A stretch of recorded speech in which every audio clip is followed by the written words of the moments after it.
વડગામમાં કોંગ્રેસના ઉમેદવારનું ફોર્મ અટવાયું. બનાસકાંઠાના વડગામથી આ સમયના સૌથી મોટા સમાચાર સામે આવી રહ્યા છે. વડગામની મેમદપુર જિલ્લા પંચાયત બેઠક પર કોંગ્રેસના ઉમેદવારનું ફોર્મ અટવાઈ ગયું છે. નિવૃત્ત નાયબ કાર્યપાલક ઇજનેર ગોવિંદભાઈ ચૌધરી જ્યારે વિજયના વિશ્વાસ સાથે મામલતદાર કચેરીએ ફોર્મ ભરવા પહોંચ્યા ત્યારે અધિકારીઓએ તેમનું ફોર્મ સ્વીકારવાનો સાફ ઇનકાર કરી દીધો.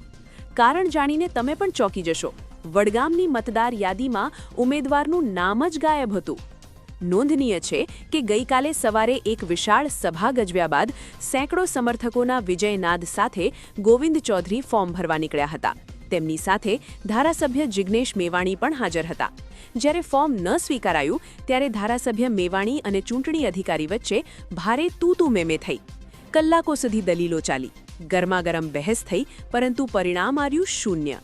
ધારાસભ્યની રજૂઆતો અને કાર્યકરોના આક્રોશ છતાં ટેકનિકલ કારણોસર કોંગ્રેસના આ ઉમેદવાર મુશ્કેલીમાં મુકાયા છે. હવે સવાલ એ છે કે શું કોંગ્રેસ પાસે હવે કોઈ બીજો વિકલ્પ છે કે પછી આ બેઠક પર કોંગ્રેસની રમત શરૂ થયા પહેલા જ પૂરી થઈ ગઈ છે?